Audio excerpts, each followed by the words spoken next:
Hey, it's Fanny of Living Richer on a Budget. In this video, I'll show you how to put together a white chocolate fountain without a recipe.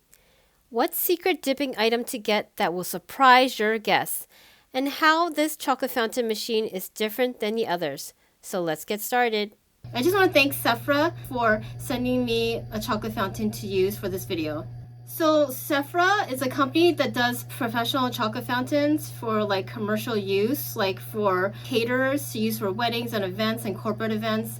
And so this one's for home use. This is a select model, and I want to try theirs out to see if it's quiet or not.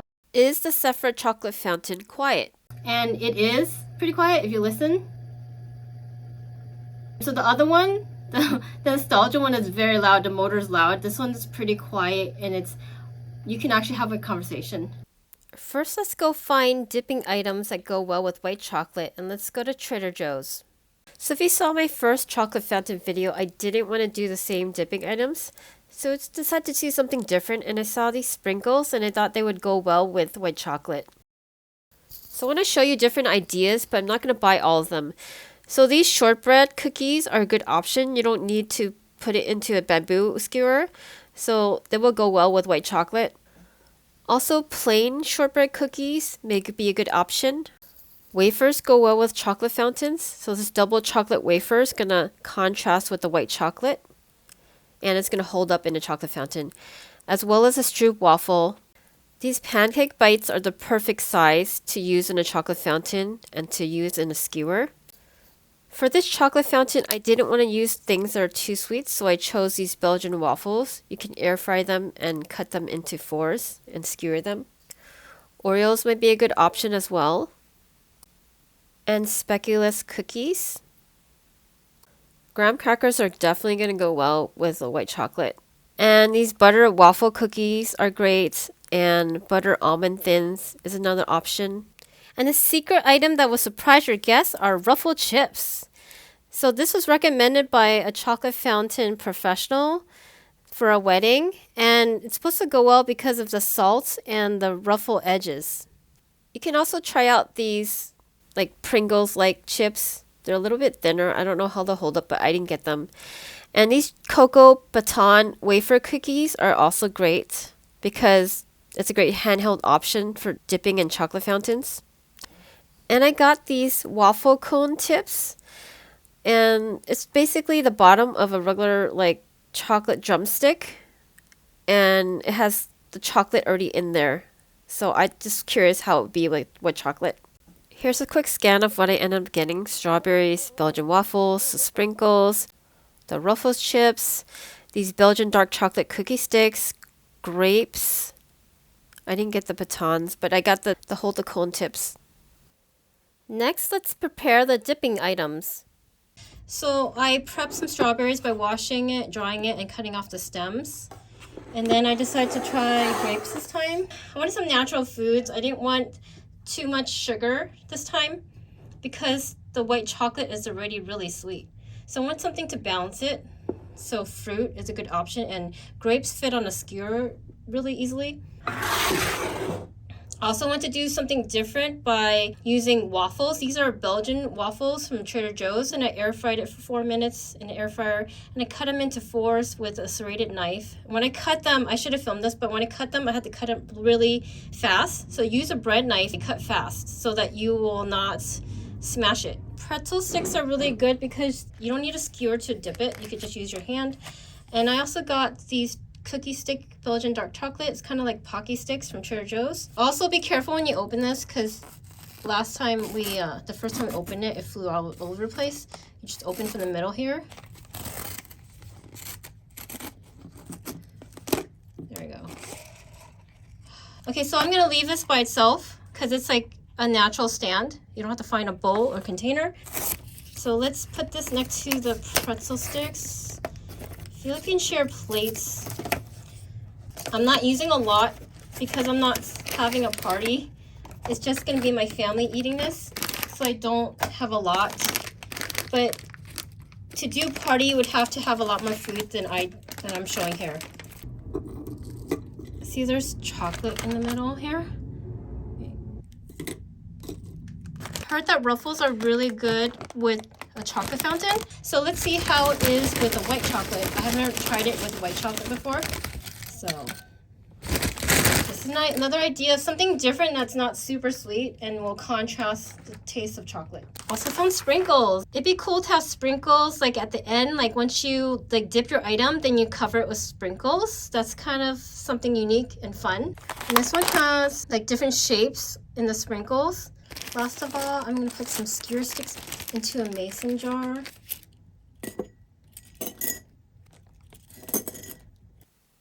Next, let's put together the chocolate fountain. So first, find this column. So this column has 3 circles to connect to these 3 pins here. So you have to push it slowly down. And make sure it goes all the way down. So the column has 2 parts, and there's like a little notch here that connects to the notch on the other part of the column. And then for the auger, you see like a circle here with 2 notches there. So I'm gonna put it in and match it with that notch, the pin, the notch with the pin. Okay, that's all that can go. Then we're gonna put the 2 tiers here, and I'm pushing it all the way until it can't go anymore. The second tier, all the way can't go anymore. And then here's the crown. The crown also has to match up with something here. There's like a little notch there. So I'm gonna match this part here. See, I'm gonna match this part with the notch until it locks. This one's the tricky one. There we go. In the beginning of the video, I said we're not using a recipe, so here's how. We're going to use chocolate melts in a microwave. This time around, I am not mixing chocolate together. It's just easier to get chocolate melts. So Sephra has white chocolate, Belgian dark chocolate, and milk chocolate melts. And you don't have to add anything to it. You don't have to add oil or anything, because I get so many complaints about people saying it's too much oil in it. They're added in here already for you. And all you have to do is microwave it. And I want to show you the ingredients because it's very simple, natural ingredients in here. It's sugar, palm oil, whey powder, the emulsifier is lecithin, and natural flavoring. That's it. So I'm put the bags in one at a time. I'm not gonna open it or poke holes in it. And also you gotta do half power. This is a power. And I'm gonna go down to 50. And then we're gonna do 2 minutes.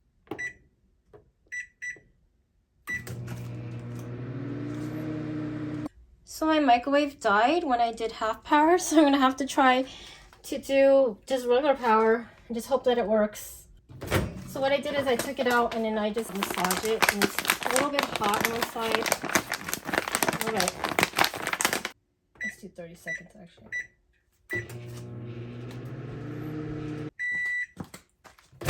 So I took it out, massage it again, and it's very hot. But one side, I'm going to flip it now and do 30 seconds. I think it's almost there. I'm like nervous now. I'm like nervous that, I don't know. I don't want to burn it. Okay. So let's do 30 seconds at a time. Alright.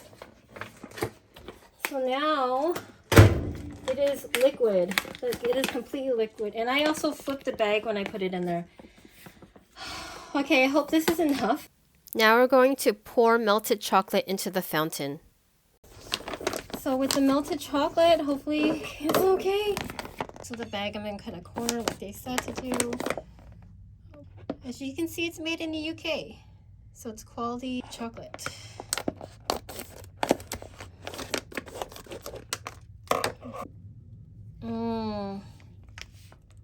I don't know if this is melted enough. No.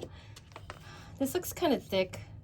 So as I was pouring this, I already felt like I failed. Like the chocolate wasn't melted enough, and I couldn't really see it in the bag. I couldn't tell if it was melted or not because I've never used chocolate melt in the microwave.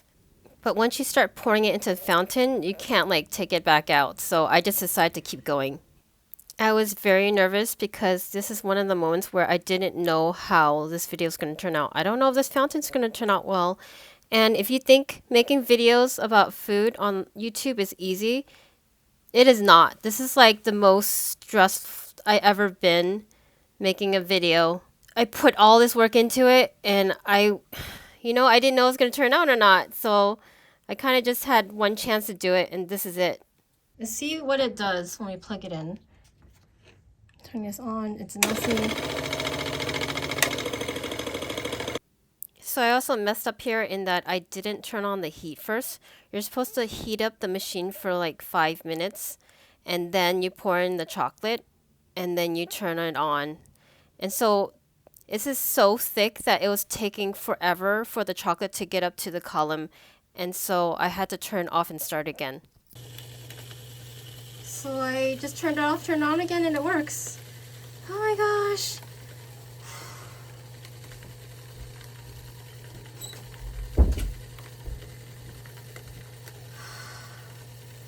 It's kind of a little nerve-wracking with chocolate fountains because it's like it goes and it doesn't go. So I'm going to add the rest of the chocolate in here. Stop it for a second. So putting together a chocolate fountain is like no joke. You kind of have to be able to handle stuff when it doesn't go well. So this didn't turn out exactly how I wanted to, but in the end, it still worked. Next is the most important part of this video, which is how to troubleshoot the chocolate fountain.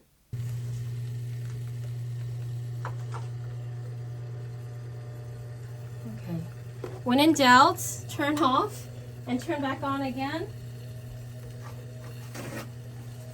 So this is called like burping the fountain. Usually when you start the fountain, there could be air bubbles. I mean, it's gonna happen with any chocolate fountain. And you turn it off for like 15, 20 seconds or even 30 seconds and you turn it back on. And also, if you keep trying and it doesn't work, like just let it flow for 15 minutes and it corrects itself. So that first video I did on chocolate fountain, I just couldn't get it to cascade correctly.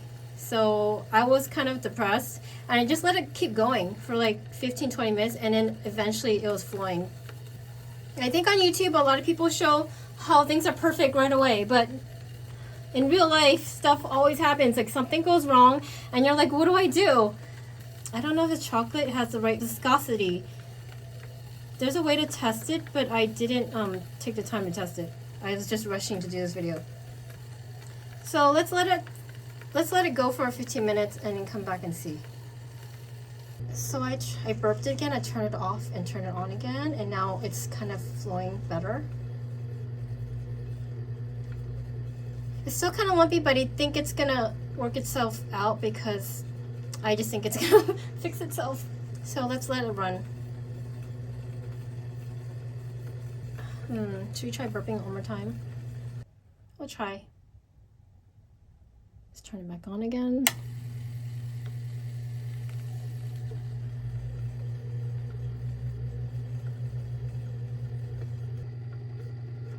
So this is what it looks like after 10 minutes of waiting, and it kind of like some of the lumps went away. It's like having more of a curtain there. Oh my gosh, it's like kind of stressful to film this because I'm doing this using this fountain for the first time and I've never worked with melting wafers, and my gosh. If I let it keep running for a while, it's gonna get better. So let's check on it in a little bit. I went to do makeup and it looks so much better. There's like a curtain down here. There's still like a few lumps, but I'm gonna take it because it's not gonna be perfect. It's just the way it is, but it looks so much better. Now let's get to the fun part of this, which is taste testing the foods in the chocolate fountain.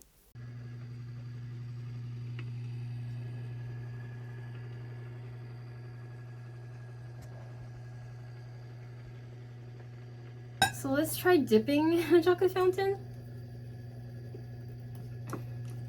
Try the classic strawberry. I should have got myself a plate. Let's try it now.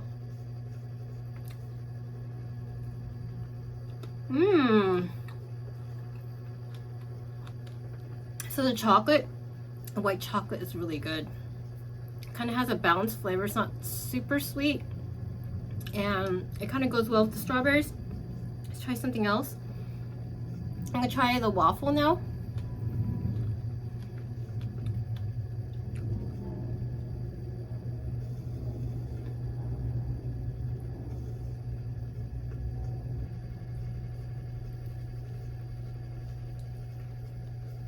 Mmm. Mmm. So it goes really well with a waffle. I kind of want to double dip. No one's here.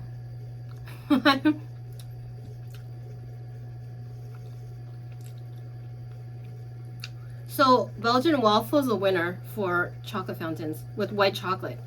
Probably works well with dark chocolate or milk chocolate too. That was really good. That was really perfect. Okay, try grapes. So, right here, look.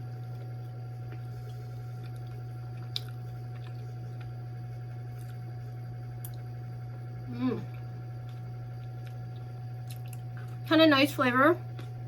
The red grapes are kind of slightly sweet and a little bit tart, so it kind of went well with the white chocolate. Okay. You know what I'm curious about? I'm curious about the chips. So let's see, you guys. Oh my god, look. So here's the chip. White chocolate is dripping everywhere. Wow.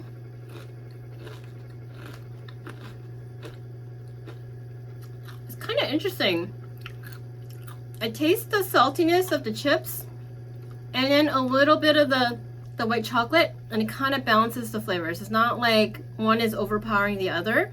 It kind of has a nice balance of sweet and saltiness and then a crunch at the end. So this is, oh my gosh, this is interesting. And you don't need a skewer for it. Look. Oh my gosh. Yes.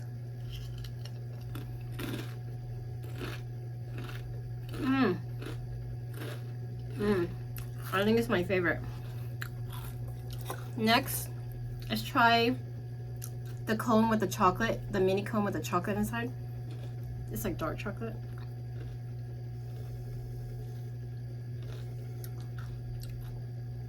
You can kind of fill it up, I think, with it too. Let's look.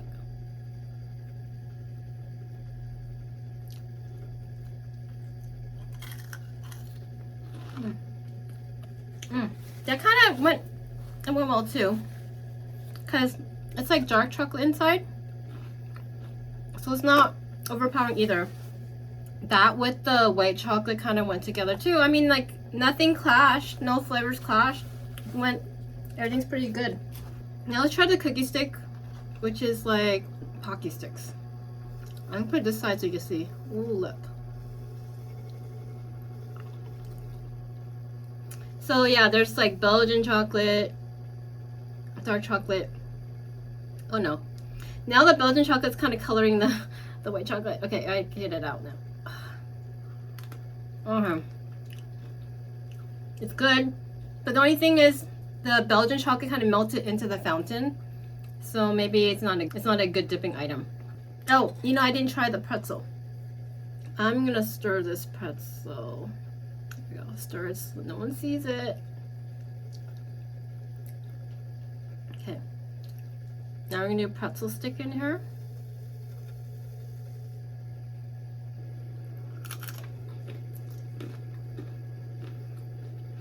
The saltiness of the pretzel is very strong with the white chocolate.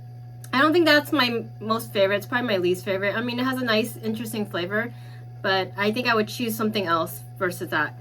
So I really like the grapes. So the waffle was really good. Oh, I didn't try the sprinkles, so.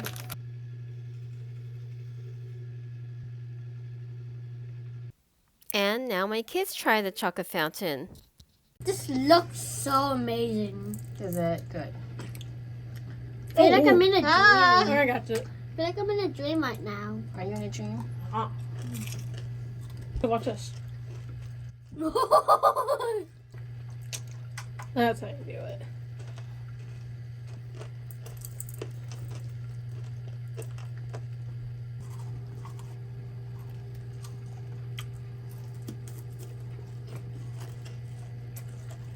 I like it.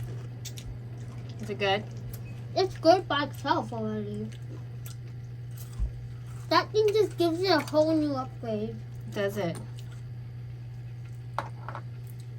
Ooh, white chocolate strawberry.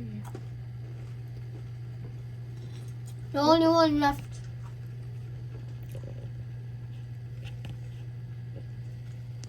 Look at this thing. 4 or 5 hours later, it's no more gaps. Yay. Kind of weird. We're just eating sprinkle balls now. It tastes good, honestly. Here are my final tips for hosting a white chocolate fountain. When you're hosting a party and you're doing your own chocolate fountain, you should have one person just be in charge of it, refilling it, taking care of it. It is like a lot of work to do because you're managing like it flowing properly and refilling the dipping items and everything and refilling the chocolate and then cleaning up after it. I hired somebody to do a chocolate fountain for my wedding, the professional kind, and it was very tall. It was probably like 3 feet tall, I think. People were excited to see a large chocolate fountain at our wedding because they've never been around chocolate fountains. So having it at a party is kind of cool, but just know that you might have issues, and that's okay. It happens. It's not gonna be perfect. Don't expect perfection from a chocolate fountain. I think no matter what fountain you have, get to know it and practice using it first before you have it at a party. Don't expect that it's going to happen perfectly the first time. I think that's what disappoints people, is that they try it the first time at a party and there's so much pressure to like get it perfect. And I actually don't like doing things like this at parties because of the pressure. I can't handle the pressure. I like to do it for videos and show you how to use it, but I don't want the pressure of making it perfect. So practice using it, give yourself lots of time, and give yourself some grace, and also expect that it might not be perfect. So, and then just enjoy it afterwards. I think it doesn't matter if it's perfect. People are going to enjoy the chocolate anyway because it's just something different, and kids will love it. They're not, they're just going to enjoy dipping their stuff in it. Actually, having a fondue is going to be less pressure because you don't have to flow it through a fountain. That's what's hard about the chocolate fountain. If you still want to have a party where you can like dip chocolate with food, then try like a fondue first. And then that's kind of like low pressure, low expectations, and it's easier to do. With the fountain, you kind of have to get the chocolate at the right viscosity, the right texture, the right thickness, and then it will flow correctly. All in all, I'm happy that I tried it. And now I know what it sounds like. I can actually talk over it in a video, and I think it's super cool. And go check out Sephra USA and check out their fountains, and also check out their chocolate melts. You can also find it on Amazon. Check out my link below for the links on where to buy it. I think with the melting wafers, it does make it easier because you don't have to mix oil and mix chocolate together. You don't have to mess up the recipe. Just getting it to the right, like melting it to the right consistency is what you're gonna focus on. So next time I'm gonna do double boiler. That's it. I think it's fun. I think having white chocolate's different, right? It stands out. If you like this video, give it a thumbs up and subscribe for more videos like this. See you next time. Bye. I'm not a human. Your hand is blocking it. Oh. The front hand is blocking it. That's cute. Please, I can't hold it anymore. That looks good. Oh my gosh, it's flying here.